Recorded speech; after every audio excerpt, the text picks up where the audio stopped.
নমস্কার বন্ধুরা, আমি আবারও চলে এসেছি মিনি ব্লগ নিয়ে তোমাদের কাছে। আর দেখতেই পাচ্ছ আমি রেডি হয়ে বাইরে গেছিলাম ঠাকুরের জিনিসপত্র কিনতে গিয়ে আমার এইটা চোখে পড়লো, তো সাথে সাথে সোফা কভারটা আমি কিনে নিলাম। আর কালার কম্বিনেশনটা এত সুন্দর যে কি বলবো। আরও দেখো আর একটা জিনিস আমার খুব পছন্দের জিনিস, সেটা হচ্ছে এই সিজনের প্রথম বেতো শাক বা বেতুয়া শাক, অনেকেই বেতো শাকও বলে বেতুয়া শাকও বলে। এত ভালোবাসি আমি এটা খেতে, মানে বলবো তোমাদের। তোমরা আমাকে কমেন্ট করে জানাও কে কে এই শাকটা আমার মতনই ভালোবাসো। আর দেখতেই পাচ্ছ ঠাকুরের জিনিসপত্র এখানে সব কেনা হয়ে গেছে। আর গপুর জন্যও আমি একটা কম্বল নিয়ে নিয়েছি। আমরা কম্বল গায়ে দেবো, গপু দেবে না, এটা তো হতেই পারে না। কিন্তু গপুর কম্বলটা একটু ছোট হয়েছে, আমি চাঁদকে বলেছি সোদপুর থেকে বড় সাইজের একটা নিয়ে আসতে। আর এখন আমি এইসব সেরে টেরে চলে যাবো রান্নার দিকে, কারণ সকালে রান্না করিনি, মায়ের বাড়িতে ছিলাম বলে। এখন আমি রান্না করব ডিমের ঝোল ভাত আর হচ্ছে বেগুন ভাজা।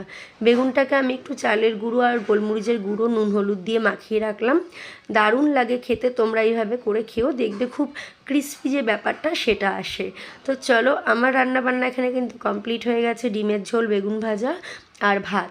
তো আবারও আসবো আমি তোমাদের কাছে নতুন একটা ব্লগ নিয়ে। Tata, by.